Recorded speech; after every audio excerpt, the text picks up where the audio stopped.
Namaskar. I am Dr. Nalini Avinash Wagmare, working as assistant professor at Tilak Maharashtra Vidyapeeth, Pune. Today's our topic is meaning of history, nature of history, and scope of history, and importance of history. Here we have to study about history. Various historians given a different opinion about the history. Let's see the what is the meaning of history. Generally, the origin of the word history can be traced back to the Greek word historia, meaning inquiry, research, or knowledge obtained as a result of inquiry. Herodotus, the father of history. Uh, if someone asks who is the father of history, so as a history student, you must know that Herodotus was the father of history. Then let's see which were the definition given by the various scholars, historians about the meaning of history. According to Cross, he says that all history is contemporary history. Professor Maitland, what men have done and said about all what they have thought, that is history said by the Maitland. Then Professor Rainier, in his view, he says that history is the story of men living in societies. Then again, the Professor Lecky, he says that history is the record and explanation of moral values. Edmund Burke, he says that history is a preceptor of prudence and heart of principles. Carlyle's history is nothing but the biography to great men, and that is a record of human accomplishments, particularly of great souls. So, in his opinion, that he mentioned that great men may be saints, personalities, national leaders. This all persons' history is called as a great person's history uh, is history in his views, shared by Carlyle. Then Professor John Seeley, history is past politics and present politics is future history. Uh, his view about the political style of is there, and whatever past politics is history, and present politics is future history. Lord Acton mentioned that history is the unfolding story of human freedom. Then Professor Sanders mentioned that history is essentially a science or reasoning, since all historical knowledge is indirect. Herodotus, who was the father of history, he mentioned that history means an inquiry into interesting and memorable past events. Professor E.H. Carr, he says that history is an unending dialogue between the past and the present. Means he says that history is from past to the present. It's a dialogue between past and present, and historians do that work in a well manner. Professor Nevis, history is actually a bridge connecting the past with the present and pointing to road to the future. So like this, it's a continuous process he mentioned in his history. Toyabin, all history is nothing but the rise and fall of human civilization. In his view, he mentioned that history is a civilization history. Means he says that if you take the example of any civilization, for example, Egyptian civilization, Sumerian civilization, or our Indus Valley civilization, he says that every civilization start, rise, and downfall. So here he mentioned that history is nothing but rise and fall of the civilization by Toevi. Then Karl Marx, he mentioned that the human history is nothing but the class struggle. By mistakenly here mentioned Marx, but Karl Marx, M-A-X, yes. So Karl Marx, he mentioned that history is nothing but a class struggle. High and low, rich and poor, haves and have-nots. That is called as a history in his opinion. Then Herder says that history is a chain of past, present. It's a chain of past and present. So again, the Aristotle in his view, he says that an account of the unchanging past. So it's a not changeable. Whatever past, it's a unchangeable. We have studied that one in a detailed manner. So again, like he said that history is the record and explanation of moral values. Then J.B. Bury, history is a science, no less and no more. So nowadays the history is not is past. Now history is as a science. We have to select one topic, collect the material, come to the interpretation, and come to the conclusion how the science. But he says that not more true science, not more art. So it's a in between. History is a science, no more and no less. Then Ernest Bentham, history is a science that investigates and presents in the context of psychophysical causality, the facts determined by space and time of the evaluation of men in their individual as well as typical and collective activity as social beings. Then A.L. Rosset mentioned that history is essentially the record of the life of men in societies, in their geographical and their physical environment. So, geographical and physical point of view, he mentioned his opinion about the history. Then let's see what is the nature of history. So every historian already mentioned that the history is a study of biography. Some say it's a moral values, some say freedom movement, some say scientific way of science, some say art. So here, what was the nature of history actually? Here he mentioned that we find that a historian now deeply study the past with with a view to properly understand the present. Historical activity thus includes to get the truth, to objectively know the past, and to evaluate and explain the significance of past events and happenings. The function of the historian is neither to love the past, nor to condemn the past, nor to be free from the past, but to master the past in order to understand and its bearing on the present. So, what is the main functions of the historians? The historical activity involves three different types of functions which should be performed simultaneously. One thing is the first is to get the truth, to know the entire human past as it actually happened, and to be sure that solid facts are at hand.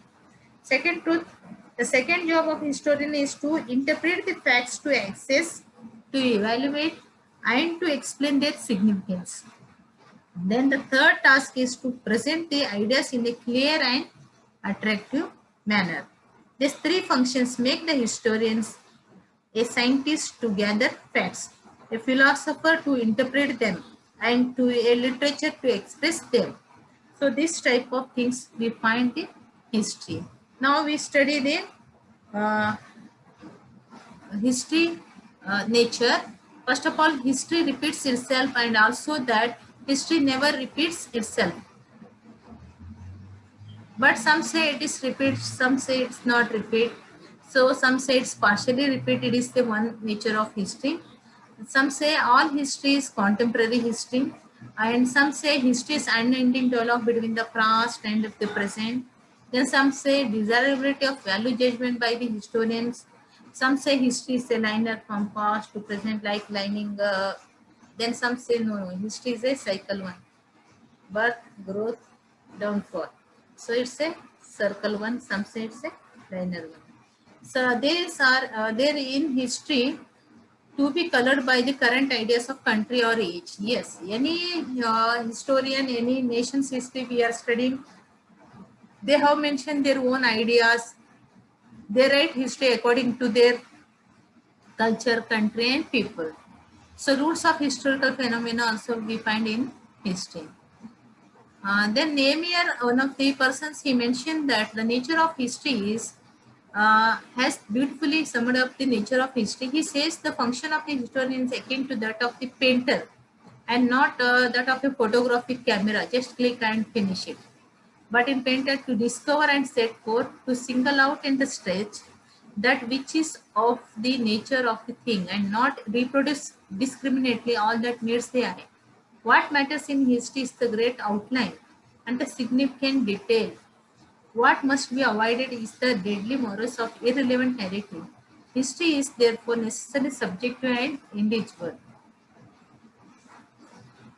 Then directly we go to the there are in detail, if you want to study detail about nature of history, it's a need for rewriting history is one nature. Then repetition of history we find again the Disruptive value judgment by historian. Every historian mentioned the different value they while writing the history. So history is different nature we find here. We find that then what is the scope of history? First thing is that widening scope of history. Now history writing is very old art and in the past only few took to it. But that is the one reason as to why the ancient world could produce only few good historians. They confined their writings to royal courts, military achievements and kings. War methods, nature worship, religion, etc. Because of love of nationalism, their area of work was very limited. But today the nature of history is very vast because everything we involve in today's history. So that's why the scope of history is widening one today. Then scope of history include all activities of man. Every activities may be related to socio, cultural, material, moral, emotional, constitutional. Every activities we involve in the history. And the third scope is widening because of the study of economic social change. That is also included nowadays while we are writing history. Then from objective empiricism to historicism. That is one shape we have taken here that stress is now a historian, which means tracing the growth and development of event from its early stage. On the other hand, objective empiricism means establishment facts as they were. A new concept of historical relativism has also emerged, which has further widened the scope of history. This concept was by the product of the closer study of French and Einstein, whose principles were applied to historical growth and development. The 19th century, which is called the century of history, has humanized history and made it the center of reality and of thought. So here the scope of history is very widening one. We find that one. And the century of history has humanized history and made it the center of reality and thought and everything involved in the history. That's why now the widening scope of history we are finding. Then what is the job of the historians is that its main job is to narrate what happened, to discuss how it happened, and to analyze why it happened. Then history is a secular one. History is man's attempt to describe and interpret the past. In short, history is concerned with the origin and development of all kinds. The functions of history while we are studying it's a subjective as well as objective one, because when we say this objective, it's not a science. So some subjective things automatically comes in history because the man is the main object in writing the history. Then interpretation. The scope of history include all activities man, even the common man, his life is now attracting the attention of the historian that while we are studying the subaltern study, peasant study, women study, labor study, all things, even untouchable study also comes here. So the scope is nowadays increasing one. Then change is gaining greater prominence in recent years. Historiography study also involved. Even local and regional history writing, getting attracted towards writing the world history. So here that's why its scope is also increased one. Then what is the important? Why we have to study history? What is its benefit? Then it is the story of development of human society. When we study it's how human societies develop from prehistory, proto-history, then Neolithic age, then civilized age, then ancient, medieval, modern, up to 21st century. For understanding this all things, the history is very, very important. And it's give us the meaning of life. Without history, there is no meaning in our life. Without brain, is there any life to us? No. Like that, memory, brain, how it is important to us, the history is important to everyone. So it helps in solving present day problems. So many present day problems find in social evil, find in the society. So we take the help of the past events, study them well, and take the inspiration and avoid the today's some social evils and build a good life to everyone. It excites interest. When we study the history, it's create the interest among the people, some creativeness, some thinking powers, and some imagination. That is also important. It provides intellectual satisfaction while we study some religious books, while we study the spirituality, while we study the kings and his affairs, or some religious, some social life, cultural life, then it's give an intellect. When we study any history, any novel book, any rulers or any nation's history, we feel very proud of that culture, that nation. So it's intellectual satisfaction given to us. It has ability to improve the understanding. It enhances human experience, tell us the way of prosperity, fostering the feeling of nationalism. So it increases the every nation person's feel proud about their nation, how it's cultural. Which nation history strong, that nation proud very from ancient to till today also. An objective study of history would save humanity from bigoted bias and oppressions. Thinkers have gone to the extent of saying that all our hopes of the future depend on a sound knowledge of the past. So this is very, very important. That's why we have to study history. To get our future bright, history is very, very necessary. It's a help to one and all. There are various types of history kinds or branches like political history, constitutional history, legal history, diplomatic history, military history, even economic history, social history, universal history, intellectual history, even cultural history. So these all branches, all things are very, very necessary while we are studying the history relation with others. And history has its many branches, it has its own importance, which gives the people and which helps to the human beings in a detailed manner. Even some says that uh, every branch is very important to write the history in a detailed manner. Now, we will study the kinds of history and history relation with other subject in detail in our next lecture. So in Indian history, while we are just I have given the one history, that Indian history we have divided Indian history into three parts: ancient India, medieval India, modern India, postmodern India. So in ancient India, from beginning to up to the Gupta period, up to the invasion of the Muslims. Then again Ghazni Gori to slave dynasty to up to the end of the Aurangzeb, that is 1707. Medieval period under Delhi Sultan Shahis as well as Mughals.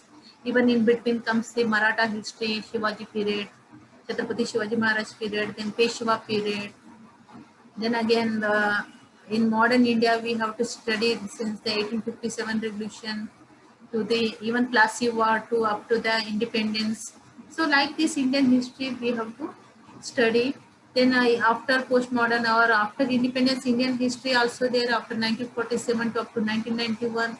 Then again after postmodern period, history also involved so many topics. So like this Indian history, we also study. If we even in our syllabus, even BA, MA level, we have to study this one. Included this year also added the historiography also. Under that also ancient period historiography, medieval period historiography, modern period historiography, Maratha historiography, English historiography, Roman, Greek historiography. So like this type of historiography also we have to study in history. Then thank you very much for listening my lecture. Thank you.